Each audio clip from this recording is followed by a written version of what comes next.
You basically have a shadow immigration force happening in plain sight. Now that you have National Guard relationships and agreements that further integrate the military into the immigration mission. Historically, this country has sort of an allergic reaction, for good reason, for having the military being overly involved in policing. And in LA, what's happening now is concerting with the National Guard as well as 700 Marines.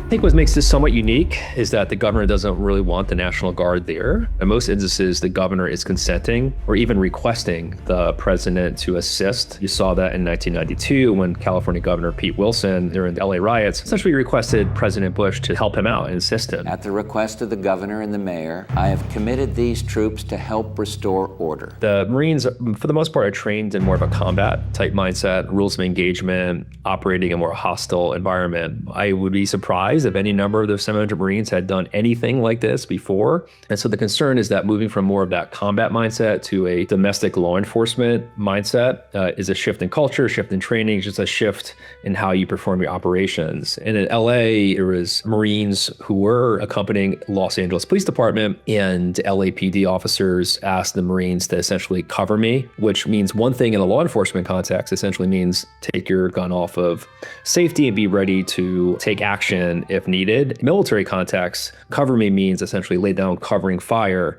to cover the advancement of troops. So the Marines did what they thought was required, which is essentially laying down covering fire into this person's apartment in Los Angeles. I think 200 bullets were splayed. Thank God no one was hurt or injured, but it just kind of shows kind of a disconnect between the combat versus law enforcement. I never thought I'd do this in my Marine Corps career, never.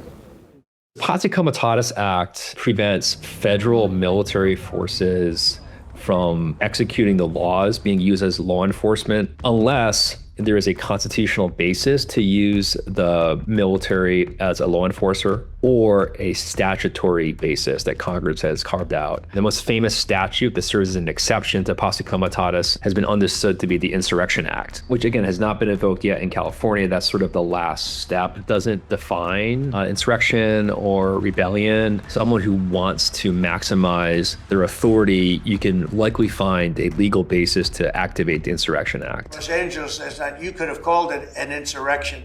One thing that has not gotten enough attention because there's so much happening in Los Angeles is the use of what's called 287 agreements. These are agreements that are negotiated and signed between ICE, Department of Homeland Security, and state and federal law enforcement agencies. And so this essentially supercharges and empowers these local law enforcement to have a major role in federal immigration enforcement.